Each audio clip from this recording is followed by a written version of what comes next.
So normally at this time in the service, we would bless our children, our youth, and send them on their way, but we have suspended our youth program for the time being for the next few weeks or so. So let's just do this to the child within each of us. If you want to place your hands over your heart and repeat after me, please say, "We love you. We love you. We bless you. We bless you. We believe in you. We believe in you. You are the face of God. You are the face of God. I am the face of God. I am the face of God.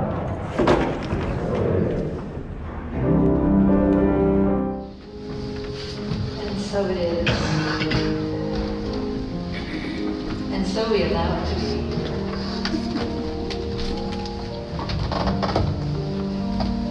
As we settle into our seats once again, feeling love's comfort all around us, feeling the grace within us, and opening our whole being to receive the words of our sacred reading.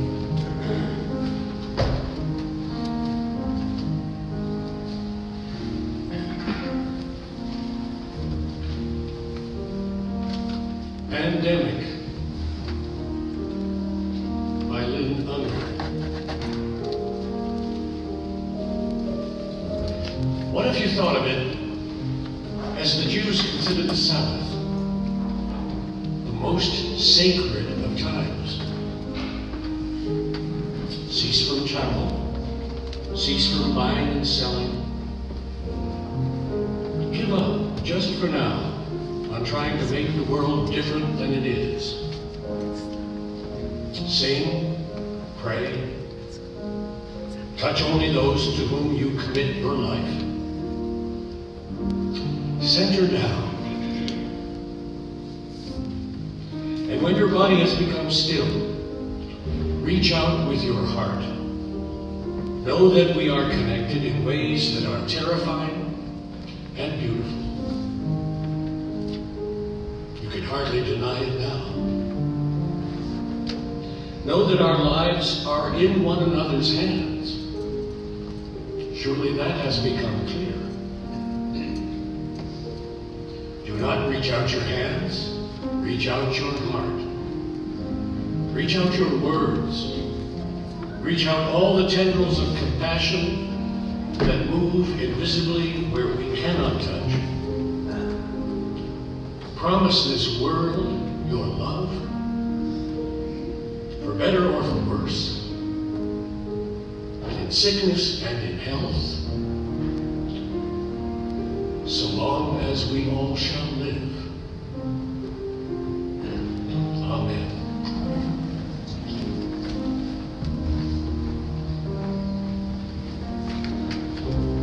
So we breathe into that promise, the promise of love within us, the promise of love surround us, loving everything.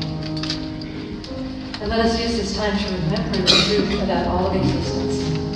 That all of existence, the darkness and the light, is pure awareness, coming from a single source that is love, love beyond love.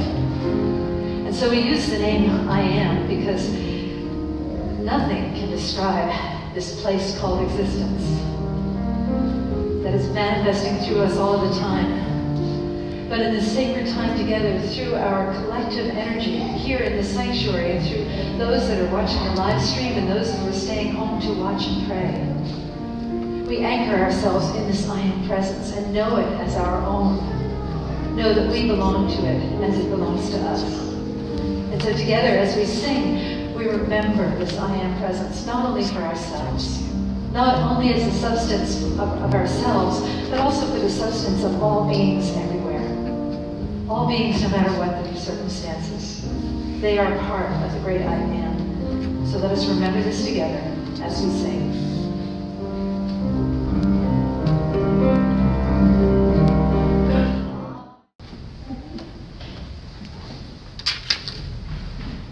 Resting in that divine presence. Let us breathe in deeply. And then exhale, opening our eyes in love and in service to what is, as it is.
church today, right? Yeah, really different. And you know, we say every Sunday to be in love with what is as it is and so it is. So my intention today is to be in love with this energy too, because this energy is actually very sweet. You know, we're all coming together with a common happening for all of us. You know, I had a little trouble preparing today, so I'm just warning you. There'll be a lot of jokes in it, as there often are.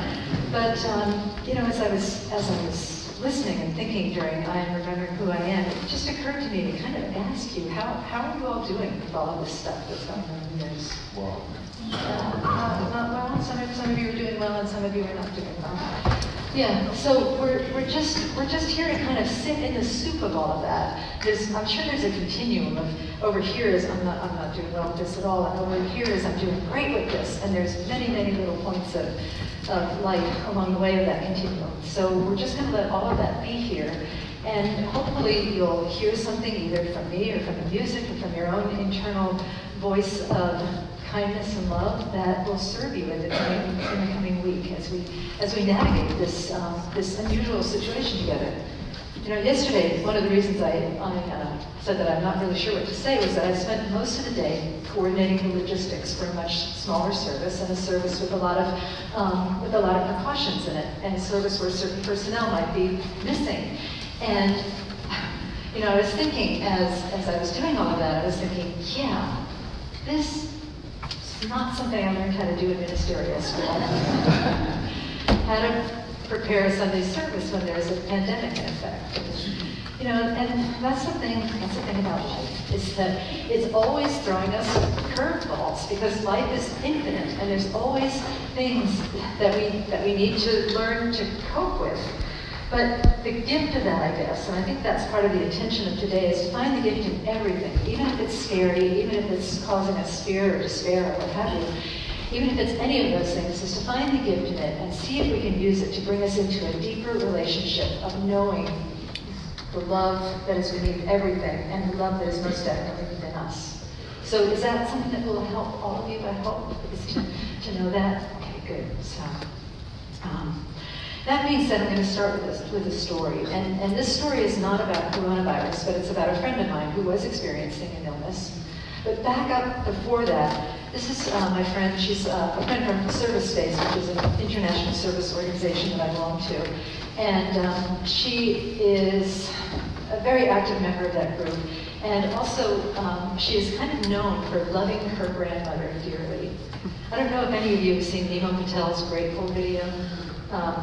And there's a little old Asian lady in the beginning. That's my friend's grandma. She's kind of a celebrity, okay?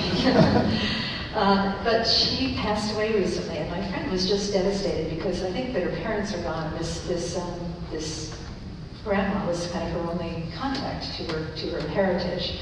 So she was devastated, and then shortly after that, she got a mild illness. She said she's going to be fine. She didn't even say what it was, but she needed to go to the hospital for testing. And so she went into the hospital, and she saw, you know, the sterile-looking rooms again, and the nurses and the doctors, and the efficiency. And she said it just brought up this flood of emotion within her of, oh man, I just don't want to go back here. This was so painful for me when my grandma was dying. I just don't want to do this. The fear and the despair that she was feeling over her grandmother's death came rushing back in at her.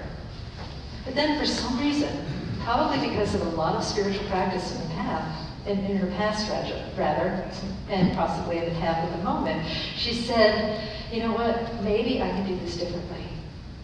I could lead with fear and despair and illness, but instead, I'm going to lead this day with grace and humility and kindness. In a way, she's kind of leading with her allness versus her illness, which is the topic of this conversation that we're having here this morning. And the results that she had from just choosing to lead with her allness versus her illness were astounding. It didn't, you know, put the medical center on the map. It didn't put her on the map, but it just was 100 different little tiny acts of kindness that opened up her heart and made her eager to come to the hospital the next time. She said it started in the parking lot when she asked somebody for directions, and this person that she asked said, I don't know, it's my first day here, I can't help you. And they both just thought that was kind of funny. They laughed. They shared a laugh together. She approached the person behind the desk, and she was just coming off of a break, and her station was all disorganized. And rather than getting impatient with this person, this friend of mine decided that she would instead just give her space and say, you take as much time as you need. How many of us have done that when we want something to happen? Show pinkies. Take as much time as you need. And so the woman took as much time as she needed, and it really wasn't very much time. And then she came, and she was fully attentive to my friend and helped her and went the extra mile to help her.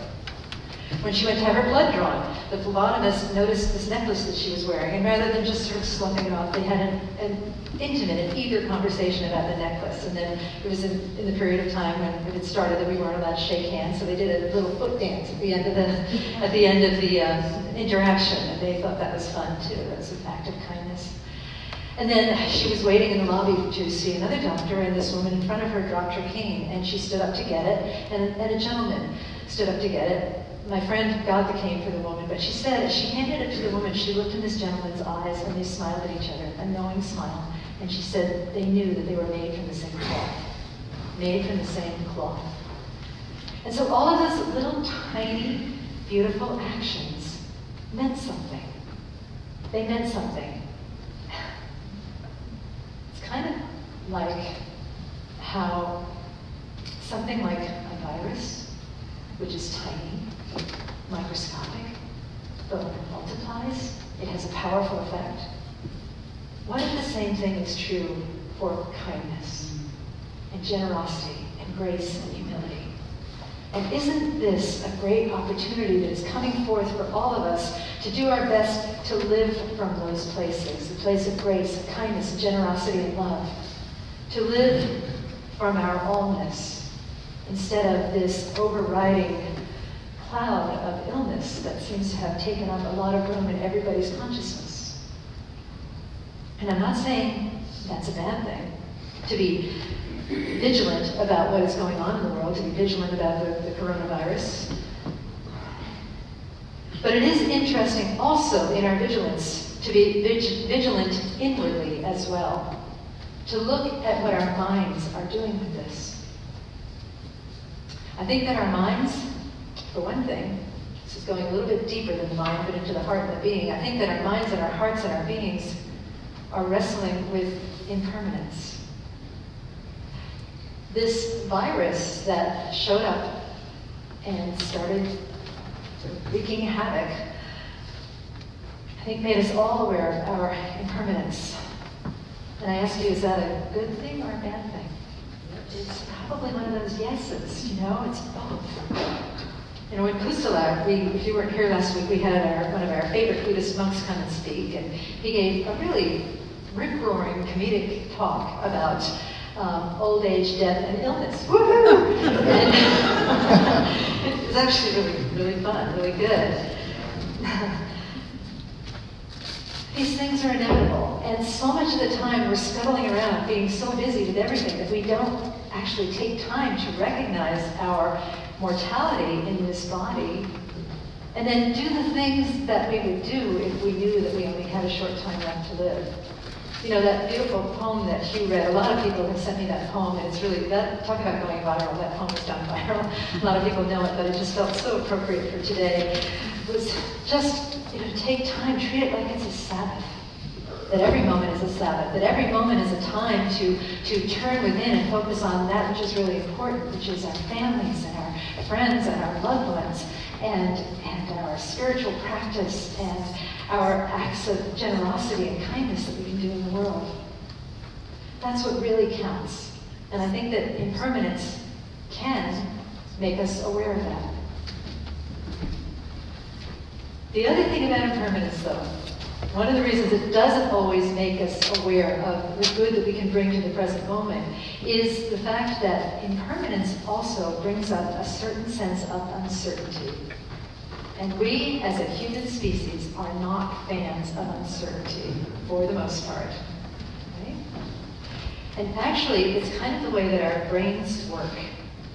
I was reading a study yesterday about uncertainty, and it was saying that there have been a test done on people's brains, several tests, where they tell the subjects that Group A says you are definitely going to get a shock, an electric shock.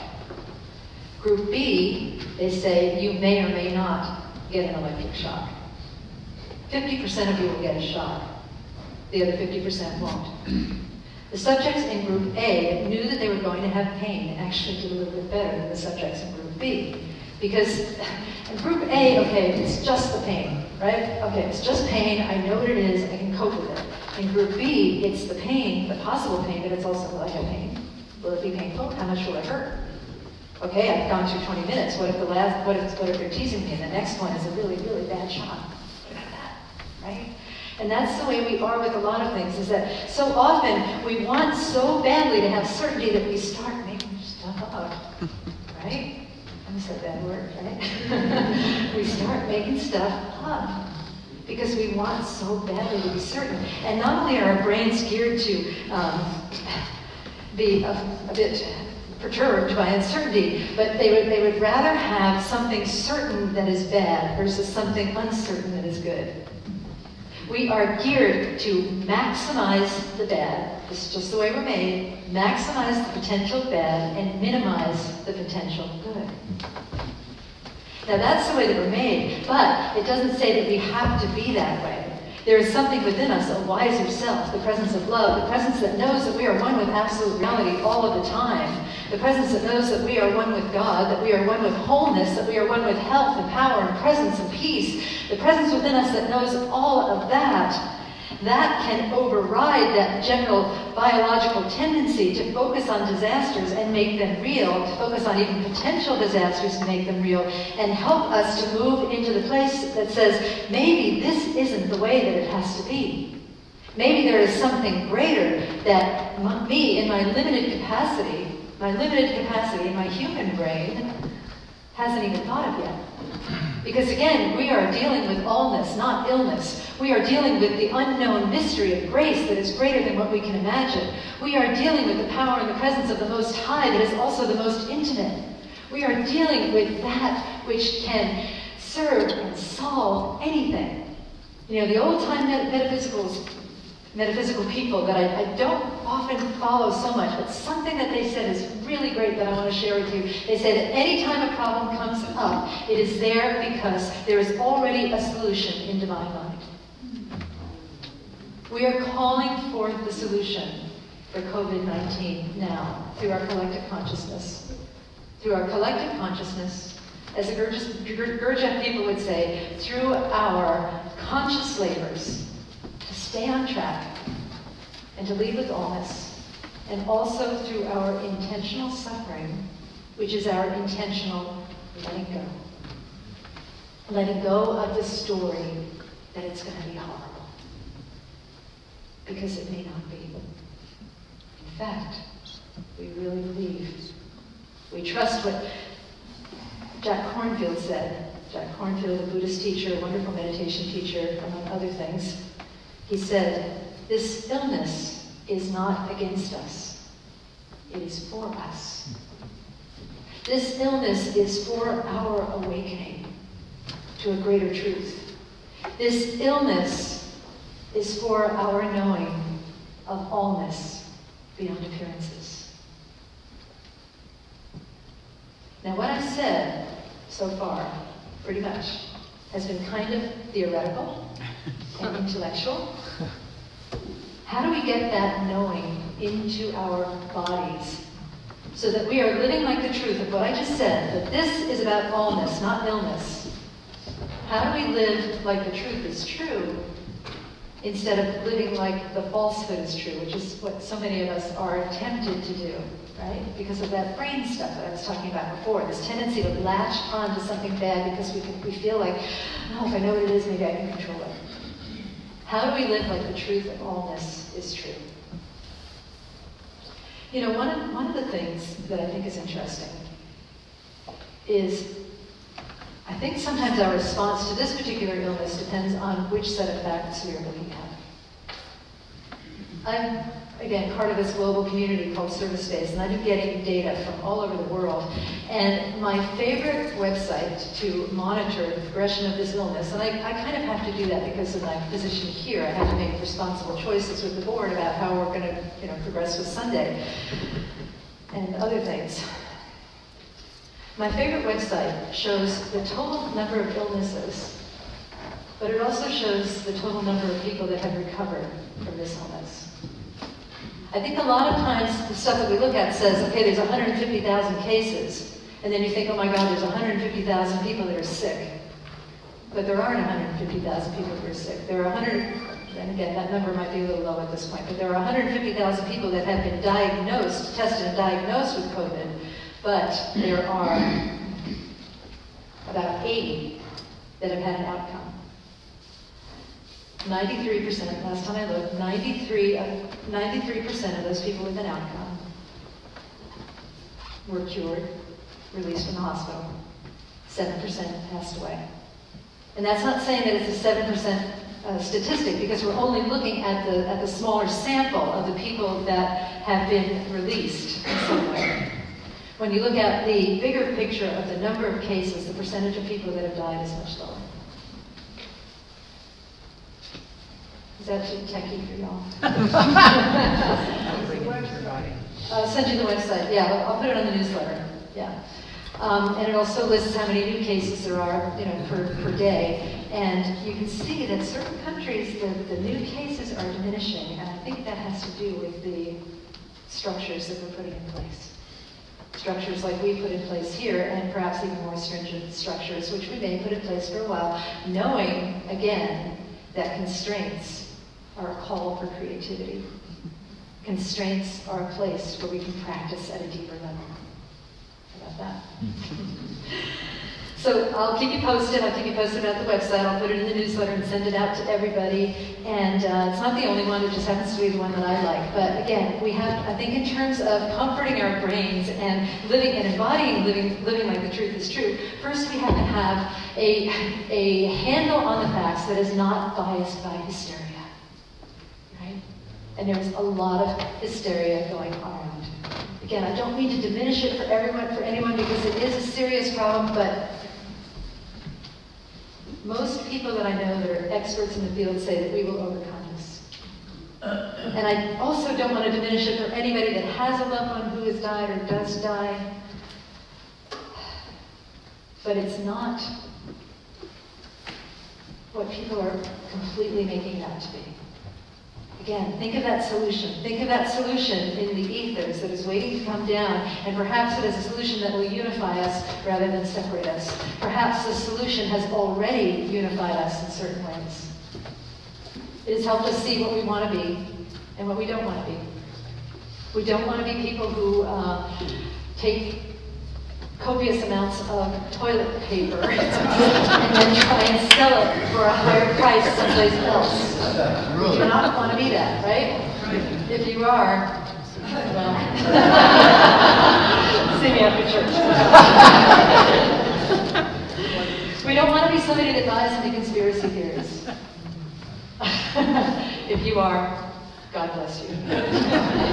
I'm not going to go into all the conspiracy theories I've heard, but just the one that I heard that was really funny. Okay. So I read this article about conspiracy theories. It was an interview with two scientists, and they were debunking a lot of the conspiracy theories. The best conspiracy theory ever is that the coronavirus was caused by beer. Jennifer? Patient zero over there. I think we should name all viruses after beers. The Schlitz, the Budweiser, the Heineken. All right. But all kidding aside, we get to decide what kind of person we want to be and use whatever constraints are coming up, whatever restrictions are coming up, whatever is coming up as an inspiration for greater freedom and greater awareness of the allness in everything.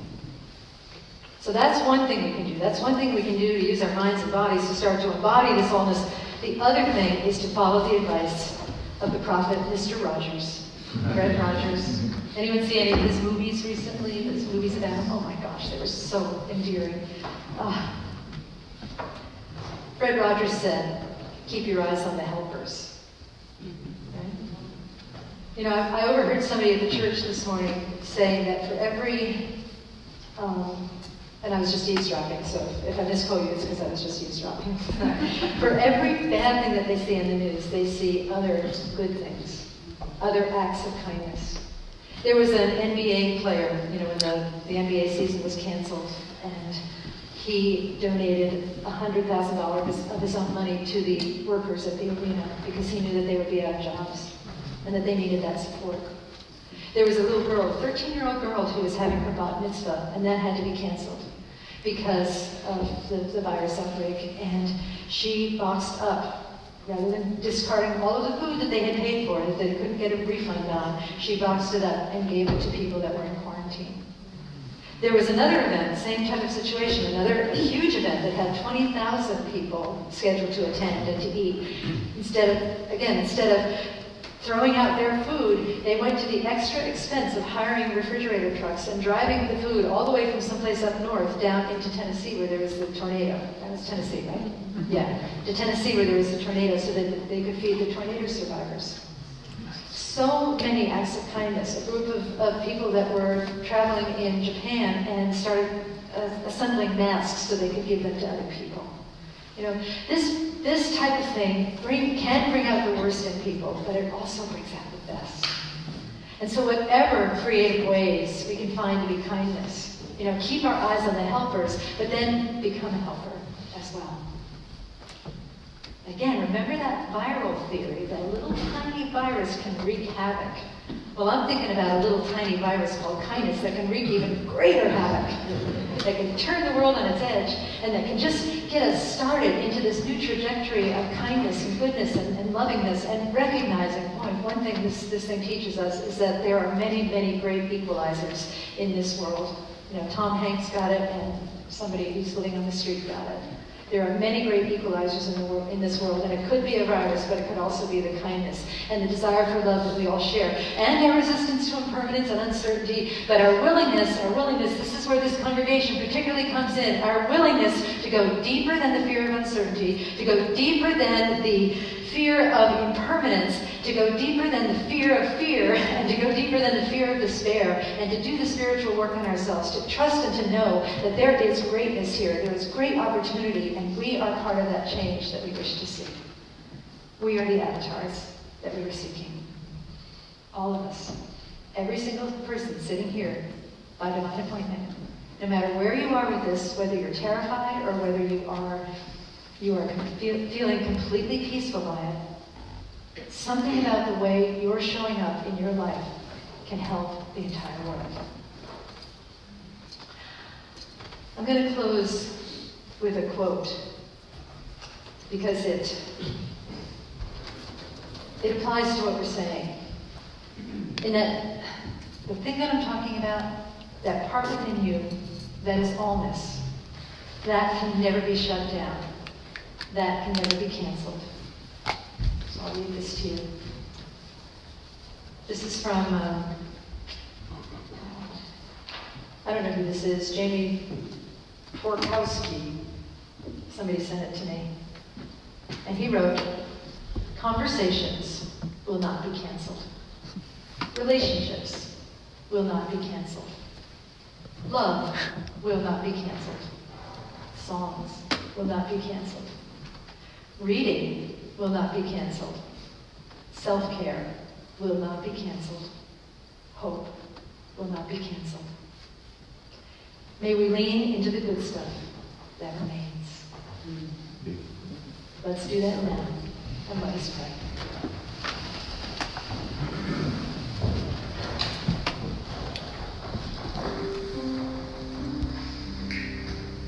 And so we turn within and trust and know the power and the presence of the Most High, the love that is, the grace that is, the allness that surpasses all things, the absolute reality, the state of pure awareness, that which is aware that is aware, all of the things that we might call God, knowing that God or any of these names do not even begin to encompass what it is. We just feel that mystery in our heart and in our bodies and in our beings and know that we are one with it. To know that we are one with the power and the presence of the Most High that is, and that lives and moves and has its perfect being within each of us. That grace, that goodness, that love that lifts us up, that glory, this is who we are. Not only when we feel good, but also when we feel badly. Not only when we feel healthy, but when we feel unhealthy. It is that thing that is within us in sickness and in health. For better or for worse, for richer or for poorer. And it doesn't part when we pass over into the other world. It is with us always, because we are it. We are the infinite and eternal, the intimate, infinite friend. And so I pray from a place of deep knowing of that today, when I ask all of us to open our hearts to this situation with the coronavirus, with COVID-19, and to know that this is bringing forth a greater revelation for humanity of oneness, of kindness, of goodness, of grace, and that we participate in this revelation as best we can as we are called through our own acts of kindness and goodness. That we find joy in the rubble, that we find love in the adversity, that we find goodness even when it doesn't seem like it's good. That we are alert and aware to any place we might be shutting ourselves off from the power and the presence of love that is everything. And most completely, we trust that God is here too. God is in the helpers. God is in everything. God is in the conditions.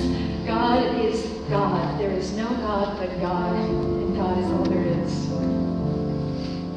And so I'm just so grateful to know this truth, so grateful to have this community, both present and virtually, just so grateful to know the truth of our existence and to be able to share it. Knowing that we all share it in our own unique and wonderful ways. Knowing that this word does not stop here, but that it goes and ripples out into the world to create goodness in tiny ways that somehow make a huge impact, make a huge difference in the life of all beings. And so I bless this spiritual center as I bless this teaching. I bless all paths to God, churches, synagogues, temples, mosques, ashrams, fundamentalists, atheists, agnostics, anybody I have left out. I bless all beings. I bless the animal kingdom.